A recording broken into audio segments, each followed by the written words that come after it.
জাআকাল মুনাফিকুন ক্বালু নাশহাদু ইন্নাকা লারাসূলুল্লাহ। যখন আপনার কাছে মুনাফিকরা আসে, আসার পরে তারা সাক্ষ্য দিবে, ওগো নবী নিশ্চয় আপনি আল্লাহর রাসূল। আল্লাহু ইয়ালামু ইন্নাকা লারাসূলু, আল্লাহ জানে আপনি আল্লাহর রাসূল। আল্লাহু ইয়াশহাদু ইন্নাল মুনাফিকিনা লাকাযিবুন, এবং আল্লাহ পাক সাক্ষ্য দিচ্ছেন নিশ্চয় যারা মুনাফিক তারা হলো মিথ্যাবাদী। ইন্নাল মুনাফিকিনা লাকাযিবুন, মুনাফিক যারা হয় তারা মিথ্যাবাদী হয়। তাহলে মুনাফিক কোনদিন সত্যবাদী হয় না। রাসূলুল্লাহ সাল্লাল্লাহু আলাইহি ওয়াসাল্লাম বলেন, বুখারী শরীফের হাদিস নম্বর 33, আয়াতুল মুনাফিকি সালাসাতুন ইযা হাদাসা কাযিবা ওয়া ইযা ওয়াদা আখলাফা ওয়া ইযা তুমিনা খানা। মুনাফিকের আলামত হলো তিনটা।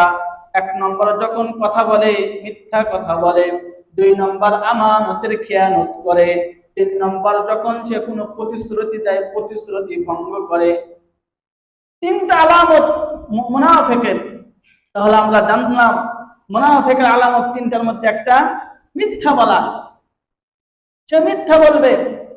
মুসনাদ আহমদের ৭,৯২৬ নম্বর হাদিস, রাসূলুল্লাহ সাল্লাল্লাহু আলাইহি ওয়াসাল্লাম বলেন, ইন্না লিল মুনাফিকিনা আলামাত, মুনাফিকদের জন্য আরো কিছু আলামত আছে।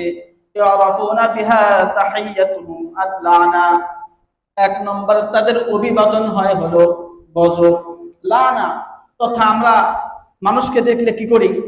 যেমন আমি যে সময় আপনাদের সাথে আমার সাক্ষাৎ হয়, আপনারা আমাকে সালাম দেন না, আসসালামু আলাইকুম ওয়া রাহমাতুল্লাহ। অর্থ কি? আপনার উপরে আল্লাহ তাআলার শান্তি এবং রহমত বর্ষিত হোক। কিন্তু মুনাফিকরা কি বলে? আসসালাম, অর্থাৎ আপনার উপরে গজব বর্ষিত হোক। তাহলে তাদের এক নম্বর আলামত হলো তারা আসসালাম বলে না, বরং বলে কি? আসসালাম। লাম মাঝখান থেকে বাদ দেয়। এই কারণে সালাম যারা দেন সহি শুদ্ধ করে সালাম দিবেন। এই কারণে আরবির প্রতিটি হরফ এমন, যদি একটু হরফ এক সাইজ থেকে আরেক সাইজ হয়ে যায়, ব্যতিক্রম হয়ে গেলে অর্থ পরিবর্তন। অনেকে আমরা নামাজে দাঁড়াই কুল হুয়াল্লাহু আহাদ, একটা কফ একটা হলো কাফ। কুল মানে বলা আর কুল মানে খাওয়া। কাফটা যদি বলি অর্থ কি হয়? হে নবী তুমি খাও, আল্লাহ এক, অর্থ কি দাঁড়াইলো? আর যদি কফতে পড়ি, হে নবী আপনি বলিয়া দিন আল্লাহ এক, হে নবী আপনি বলিয়া দিন আল্লাহ এক। আর যদি কফটার ওখানে যদি কাফ পড়েন, তাহলে হে নবী আপনি খান, আল্লাহ এক। তাহলে অর্থ কিরকম বিকৃত হয়েছে? তো যেই কথা বলতেছিলাম, এক নম্বর মুনাফিকের স্বভাব হলো তারা সালাম কি দেয়? আসসালামু আলাইকুম, অর্থাৎ তোমার উপরে গজব বর্ষিত হোক। এক নম্বর তাদের আলামত। দুই নম্বর ওয়াতাআমুহুম নুহবাতুন, তাদের খাদ্য হলো লুণ্ঠন করা খাদ্য, তথা ছিনতাই করা, ডাকাতি করা খাদ্য। মুনাফিককে আপনি কিছু টাকা ঋণ দিয়েছেন, কর্জ দিয়েছেন, সে বলবে 2 মাস পরে দেব। 2 মাস যে সময় আসবে এই কালকে দেব, আবার কাল যে সময় আসবে। এক পর্যায়ে এমন হয় আপনি তাকে টাকা ঋণ দিয়েছেন, তাকে টাকা ঋণ দেওয়ার পরে সে তো শরম পায় না, আপনি নিজেই কয়েকদিন পর তার কাছে টাকা চাইতে শরম পান, অথচ সে সমাজের ভিতরে বুক ফেলায় ঘোরে। আপনি নিজেই তার কাছে টাকা চাইতে শরম পান, কিন্তু সে শরম পায় না। এক পর্যায়ে কি হয়, আপনিও আর তার কাছে চান না, এক পর্যায়ে সে আত্মসৎকার আর যায় না। এইভাবে মুনাফিকরা তার লুণ্ঠন করে খায়। কথা বলবে মিথ্যা বলবে, ওয়াদা দিবে ওয়াদা কি করবে? খিলাফ করবে।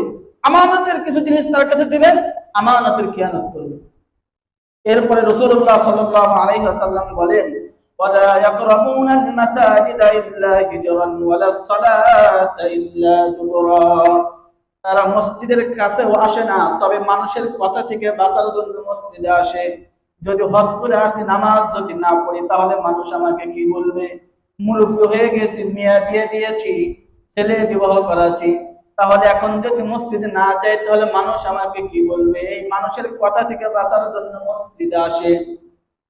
রাসূলুল্লাহ সাল্লাল্লাহু আলাইহি ওয়াসাল্লাম আরো বলেন, ওয়ালাস সালাতা ইল্লা দুবরান, এবং মসজিদে আসে তো আসে, তবে আসে সবার পরে, ওই সর্বশেষ কাতারে দাঁড়ায়, আবার যায় সবার আগে। তাহলে তারা মসজিদে আসে মানুষের কথা থেকে বাঁচার জন্য, আবার আসে দাঁড়ায় কোথায়? সর্বশেষ কাতারে, যায় কখন? সবার আগে। এগুলো হলো মুনাফিকের আলামত। আরো বিভিন্ন হাদিসে বিভিন্ন আলামতের কথা রাসূলুল্লাহ সাল্লাল্লাহু আলাইহি ওয়াসাল্লাম তিনি বলেছেন। সূরা নিসা আয়াত 142 আল্লাহ তাআলা বলেন, ইন্নাল মুনাফিকিনা ইয়াখাদিউনা আল্লাহ ওয়া হুয়া খাদিউহুম ওয়া ইযা কামু ইলাস সালাতি কামু কুসালা।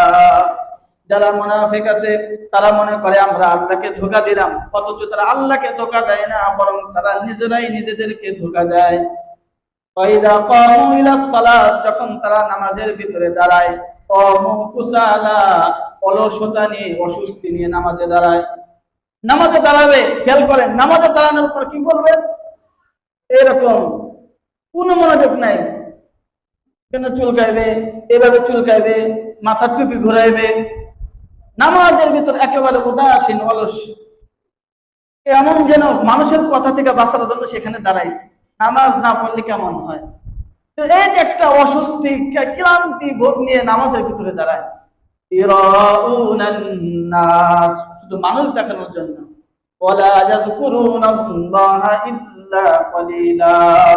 তারা আল্লাহকে স্মরণ করে না। এই মুনাফিক গুলাই যখন দেখবেন আশেপাশে কোনো ব্যক্তি নাই, এখন তো নামাজ না পড়লে আর কিছু হবে না, বাড়িতে আব্বাও নাই, ভাইও নাই, মসজিদের হুজুরও দেখতেছে না, দেখ নামাজটা নাই পড়লাম। আবার যে সময় দেখে অমুক জায়গায় গিয়েছি, অমুক তো নামাজি, তার সাথে গিয়েছি, যদি নামাজ না পড়ি তাহলে কি একটা অবস্থা হবে, ওই সময় আবার নামাজ পড়ে। তো ওয়ালা ইয়াযকুরুনাল্লাহ ইল্লা কালিলা, আল্লাহকে স্মরণ করে না, তবে মাঝে মধ্যে যে সময় ছাড়তে পারে না, খুব মানে কষ্ট হয়, এমন সময় সে মসজিদে নামাজ আদায় করে। আল্লাহ তাআলা এই কথাও বললেন। এরপর আল্লাহ বলেন, মুযাবযাবিনা বাইনা যালিকা লা ইলাহা ওয়া লা ইলাহা ইল্লা, যে কোনো একটা সিদ্ধান্তে তারা কোনো একটা পক্ষ নেয় না, অর্থাৎ পরিপূর্ণ ঈমানদার তারা হয় না, আবার পরিপূর্ণভাবে তারা এটাও প্রকাশ করে না যে আমরা মুনাফিক, আমরা বেঈমান, কাফের, মুশরিক, এটাও প্রকাশ করে না, মাঝখানে থাকে। কোন একটা সিদ্ধান্ত থাকে না তারা, যে সময় যেটা বিজয় হবে বলবে এই পক্ষেই তো ছিলাম, আমি তো এই পাশেই আছি। এটা হলো মুনাফিকের স্বভাব। এরপরে আল্লাহ তাআলা বলেন, ওয়ালাকিন্নাল মুনাফিকিনা লাকাযিবুন, মুনাফিক যারা হয় তারা মিথ্যাবাদী হয়, আমরা এই কথা জানলাম। দ্বিতীয় নম্বর আয়াত আল্লাহ তাআলা বলেন, ইত্তাখাযু আইমানাহুম জান্নাতা ফাসাদ্দু আন সাবিলিল্লাহ ইন্নাহুম সাআ মা কানু ইয়ামালুন। তারা মানুষের কাছে ধোঁকা দেয়, ঢাল স্বরূপ তারা শপথকে গ্রহণ করে, ঢাল স্বরূপ শপথ গ্রহণ করে, অর্থাৎ কসম খায় ঢাল হিসেবে। যেমন এই যে চশমা আপনি দোকানে কিনতে গিয়েছেন, যাওয়ার পরে দোকানদার বলল, আল্লাহর কসম করে বলতেছে কিনা আমার 100 টাকা, তুমি 100 টাকা দাও। আসলে খোঁজ নিয়ে দেখা গেল এটা 100 টাকা কিনা না, 50 টাকা কিনা। এই যে কসম খাইলো, কিন্তু মুসলমান তো যে সময় কসম খায় মুসলমানের দুর্বল জায়গায় আঘাত করে। আর মুসলমান তো আল্লাহ বিশ্বাসী, ইসলাম বিশ্বাসী, কসম খাইলে মনে করে আসলেই সত্য, কিন্তু খোঁজ নিয়ে দেখা গেল এটা 100 টাকাতে কিনা না, এটা 50 টাকাতে কিনা। তো এইভাবে তারা দাম স্বরূপ কসম, শপথকে ব্যবহার করে সাধারণ মুসলমানদেরকে ধোঁকা দেয়। আল্লাহ তাআলা এই কথাই বলেন, ইত্তাখাযু আইমানাহুম জান্নাতান ফাসাদ্দু আন সাবিলিল্লাহ, এইভাবে শপথ করে করে সাধারণ মুসলমানদেরকে আল্লাহর পথ থেকে বিচ্যুত করে। সাধারণ মানুষদেরকে ধোঁকা দেয়। সাধারণ মানুষ তো কসম খাইলে মনে করে সত্যিই মনে হয়, সত্যিই সে সত্য কথা বলতেছে। এইভাবে মানুষদেরকে শপথ করে করে আল্লাহর পথ থেকে দূরে সরায়। এরপর আল্লাহ তাআলা বলেন, যালিকা বিআন্নাহুম আমানু সুম্মা কাফারু ফাতুবিআ আলা কুলুবিহিম ফাহুম লা ইয়াফকাহুন। এইভাবে যারা ঈমান আনে, তারা ঈমান আনছে, মুসলমানদের কাছে গিয়ে বলে আমরা ঈমান আনছি, আর কাফেরদের কাছে গিয়ে বলে আমরা তো তোমাদেরই পক্ষের লোক। তো আল্লাহ তাআলা বলেন, ফাতুবিআ আলা কুলুবিহিম, তাদের কলবের উপরে আমি মোহর মেরে দিয়েছি, ফাহুম লা ইয়াফকাহুন, যার কারণে তারা হিদায়াতের কথা আর বুঝতে পারে না, আর হিদায়াতের কথা তারা বুঝতে পারে না। এরপর আল্লাহ তাআলা বলেন, ওয়া ইযা রাআইতাহুম তু'জিবুকা আজসামুহুম, যখন আপনি তাদের দেহের দিকে তাকাবেন আপনাকে আশ্চর্য করবে। এত সুন্দর চেহারা, এত সুন্দর পোশাক, এই ব্যক্তি মিথ্যা কথা বলতে পারে?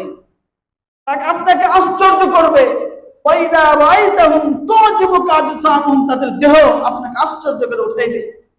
এই ব্যক্তি কোনদিন মিথ্যা কথা বলতে পারে না, হজ করে আসছে, যাকাত দেয়, রোজা রাখে, এর মতো ভালো মানুষ আর হয় না, সে কোনোদিন মিথ্যা কথা বলতে পারে। এই যে এরকম আপনাকে আশ্চর্য করবে তাদের দিকে তাকালে। আপনি তাদের কথা, যখন এই মুনাফিকরা কোনো কথা বলে, কান লাগায় আপনারা শ্রবণ করেন, এদিক সেদিক নড়েন না। তাসমা লিকাউলিহিম, এরপরে আল্লাহ তাআলা বলেন কান্নাহুম খুশুবুম মুসান্নাদা, তারা হলো দেওয়ালের সাথে যে কাঠ এরকম হেলান দিয়ে রাখা হয়, হেলায় যে কাঠগুলি রাখা হয় শুকনা কাঠ, তারা হলো এই শুকনা কাঠের মতো। অর্থাৎ যতক্ষণ দেওয়াল আছে তার অস্তিত্ব আছে, এই কাঠটা তার সাথে হেলান দিয়ে আছে, আবার এদিক করলে এদিক যায়, ওই দিক করলে ওই দিক যায়। তো মুনাফিকরা হলো ঠিক এরকম কাঠের মতো, যে কাঠটা কি করা দেওয়ালের সাথে লাগানো, হেলান দিয়ে রেখে দিয়েছে যে কাঠটা। এরপরে আল্লাহ তাআলা বলেন ইয়াহসাবুনা কুল্লা সাইহাতিন আলাইহিম, তারা প্রতিটি কথাকে নিজেদের বিরুদ্ধে মনে করে। আপনারা দুইজন এখানে বসে কথা বলছেন, যদি মুনাফিক একটা থেকে থাকে বলবে হয়তো সে আমারই বিরুদ্ধে বলতেছে, আমার বিরুদ্ধে ষড়যন্ত্র করতেছে। সব সময় সে মনে করে যে কোনো হকের আওয়াজকে নিজের বিরুদ্ধে নিয়ে নেয়। একটা হক কথা আপনি বলবেন, যার ভিতরে মুনাফিকের চরিত্র আছে, সে মনে বললো আমাকেই হয়তো বলছে এই কথাটা, কিন্তু আপনি কিন্তু সঠিক হক কথা বলছেন। এই প্রতিটা হক কথা তারা নিজেদের বিরুদ্ধে মনে করে। আল্লাহ পাক বলেন হুমুল আদুউ, তারা হলো তোমাদের জন্য দুশমন, ফাহজারহুম, সুতরাং তাদের থেকে তোমরা দূরে সরে যাও। তাহলে এই মুনাফিক তোমাদের দুশমন, মুনাফিকের সাথে কোনো সম্পর্ক নাই, মুনাফিক থেকে তোমরা দূরে সরে যাও। আল্লাহ পাক তাদেরকে ধ্বংস করে দিবেন, কোথায় যে তারা বিভ্রান্ত অবস্থায় থাকবে। এরপরে আল্লাহ তাআলা বলেন একটা কথা, ভালো করে শোনেন বিষয়টা। রাসূলুল্লাহ সাল্লাল্লাহু আলাইহি ওয়াসাল্লাম যে সময় মিম্বারে বসে খুতবা দিতেন, এখানে বসে যে সময় রাসূল খুতবা দিতেন, বসতেন, ওই সময় ওই আব্দুল্লাহ ইবনে উবাই মুনাফিকের সর্দার সেখানে দাঁড়ায়া সাহাবায়ে কেরামদেরকে বলতো, এ কিন্তু আল্লাহর রাসূল, সে আমাদের নবী, তাকে তোমরা সবাই মানবা, তার কথা তোমরা সকলে অনুসরণ করবা। এইভাবে প্রতি জুমার দিন এখানে দাঁড়ায়া মুসল্লিদেরকে বিভিন্ন উপদেশ দিত। তো তার বিরুদ্ধে যে সময় সূরাতুল মুনাফিকুন সূরাটা নাজিল হইল, সেই সফরের ভিতর কিন্তু সূরাটা নাজিল হয়েছে। তো সফর থেকে আসার পরে ঠিক আগের মতোই মেম্বারে দাঁড়ায়, রাসূলের পাশে দাঁড়ায় মানুষদেরকে উপদেশ দিচ্ছে। ওই সময় কয়েকদিন বসে, এই মিয়া বসো, মিথ্যাবাদী, খালি মিথ্যা কথা বলো, সবাই টেনে বসা দিচ্ছে, আর সেখানে তাকে কথা বলতে দেয় না। তো তার কি, সে তো একজন এলাকার নেতা, তার গায়ে লেগে গেছে কথাটা। এরপরে সে হাদিসের ভিতরে আসছে, তার ভিতরে এত অহংকার ছিল, মানুষকে সবার পরে আসতো, এরভাবে মানুষকে এই করে তাদের উপরে পা দিয়ে সামনে আসতো। তো সে চলে গেছে, চলে যাওয়ার পরে সাহাবায়ে কেরাম তাকে বলছে, আসো, ভুল হয়ে গেছে, কি ভুল করছো, আল্লাহর কাছে মাফ চাও। কারণ তার বিরুদ্ধে তো সূরা নাজিল হয়ে গেছে, সবাই জানাজানি হয়ে গেছে সে আসলে মিথ্যাবাদী। ওই যে রাসূলের বিরুদ্ধে কথা বলেছিল, সাহাবায়ে কেরামের বিরুদ্ধে কথা বলেছিল, তো সকলেই জানা হয়ে গেছে এই লোকটা মিথ্যাবাদী। তো সাহাবায়ে কেরাম তাকে বলছে, তুমি যে ভুল করেছো, আসো রাসূলের কাছে যাই, রাসূল তোমার জন্য আল্লাহর কাছে ক্ষমা প্রার্থনা করবে। তো যখন তাকে ডাকা হয়, ডাকার জন্য যে সময় গেছে, সাহাবায়ে কেরাম তাকে বলছে আসো। তো ওই সময় কি বলছে, এইভাবে আমার দিকে তাকান, মাথার দিকে মাথা দেন, এর কাছে কি যাম, মাথাটা ঘোরায় কি বলছেন, এরকম বলে না, অনেকে করে না এরকম, এরকম এই কথা আল্লাহ তাআলা বলেন, ওয়াইদা কিলা লাহুম তাআলাউ ইস্তাগফির লাকুম, যখন তাদেরকে ডাকা হয় ওই ব্যক্তি আব্দুল্লাহ ইবনে উবাই এবং তার সঙ্গীদেরকে, ইস্তাগফির লাকুম, আসো তোমাদের জন্য রাসূল আল্লাহর কাছে ক্ষমা চাবে, যেই অপরাধ করেছে অপরাধের জন্য। ইস্তাগফির লাকুম রাসূলুল্লাহ লাওয়াউ রুসাহুম, ওই সময় সে তার মাথাকে ঘোরায়, ওয়ারাইতাহুম ইয়াসুদ্দুনা ওয়া হুম মুস্তাকবিরুন, সে অহংকার করে, সে কি হলো একটা মানুষ, নিজে সব নেতা, এভাবে মাথা ঘোরায় চলে যায়, রাসূলের কাছে আসে না। এরপরে আল্লাহ তাআলা বলেন, সাওয়াউন আলাইহিম আস্তাগফারতা লাহুম আম লাম তাস্তাগফির লাহুম লা ইয়াগফিরাল্লাহু লাহুম, ওগো নবী, আপনি তার জন্য ক্ষমা চান আর না চান, আল্লাহ পাক তাকে ক্ষমা করবে না। সাওয়াউন আলাইহিম আস্তাগফারতু লাহুম, আপনি তার জন্য ইস্তিগফার করেন, আম লাম তাস্তাগফির লাহুম, অথবা না করেন, আল্লাহ পাক তাকে ক্ষমা করবে না। লা ইয়াগফিরুল্লাহু লাহুম, আল্লাহ পাক তাকে মাফ করবে না। তাহলে সাহাবায়ে কেরাম তাকে ডাকলো, আসো তুমি ভুল করেছো, রাসূলের কাছে ক্ষমা চাও, কিন্তু অহংকার করে মাথা ঘোরায় চলে গেল। আল্লাহ পাক আয়াত নাযিল করে দিলেন, সে যদি আপনার কাছে ক্ষমা চায়, তারপরেও সে যেহেতু তার ভিতর মুনাফিকের স্বভাব আছে, আল্লাহ পাক তাকে ক্ষমা করবে না।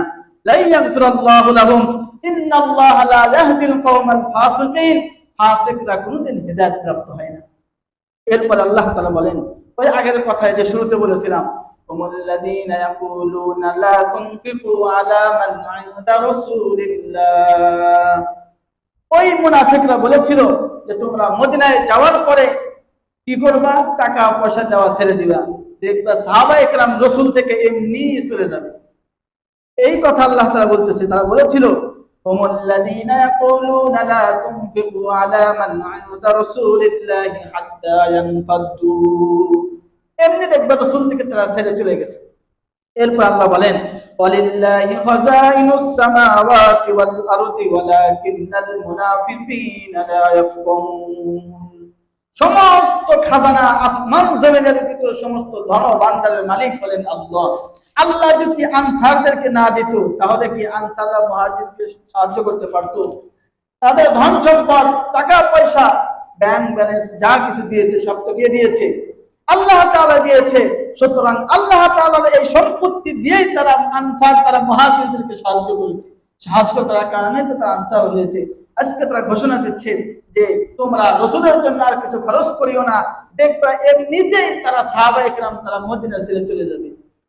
তাহলে যারা এই কথা চিন্তা করে সাহাবায়ে কেরাম রাসূলকে ভালোবেসেছে, রাসূলের পিছনে থেকেছে শুধু টাকা পয়সার জন্য না, নাকি ভালো এক ওয়াক্ত খাওয়ার জন্য, যারা এই চিন্তা চেতনা লালন করে, এটা মুসলমানের চিন্তা না, এটা মুনাফিকের চরিত্র। সাহাবায়ে কেরাম তারা মাসকে মাস যদি না খেয়েও থাকতে হয়, তারপরেও থাকতেন রাসূলের সাথে। সেই খন্দকের যুদ্ধের মধ্যে সাহাবায়ে কেরাম রাদিয়াল্লাহু তাআলা হুজুর সাল্লাল্লাহু আলাইহি ওয়াসাল্লাম কতদিন না খেয়ে গর্ত খনন করেছে না, পেটে পাথর বাঁধছে না, সাহাবায়ে কেরাম রাসূলকে ছেড়ে চলে গেছে। যুদ্ধের ময়দানে ঢাল হিসাবে সাহাবায়ে কেরাম রাসূলকে বাঁচানোর জন্য দাঁড়ায় গেছে। কিন্তু যারা মুনাফিক তাদের চিন্তা এটা, যদি হয়তো টাকা পয়সা তাদের পিছনে খরচ না করলে সাহাবায়ে কেরাম দিয়ে চলে যাবে। এই কথা আল্লাহ তাআলা বললেন। আরেকটা কথা বলেছিল ওই মুনাফিক, এটাও আল্লাহ তাআলা বলেন, ইয়াকুলুনা লা ইন রাজানা ইলাল মাদিনা, যখন আমরা মদিনায় চলে যাব, যাওয়ার পরে কি করব, লা ইউখরিজান্নাল আ'আজ্জু মিনহাল আযাল, আমরা যারা সম্মানিত আছি, নিম্ন শ্রেণীর যারা আছে মদিনা থেকে বের করে দেব।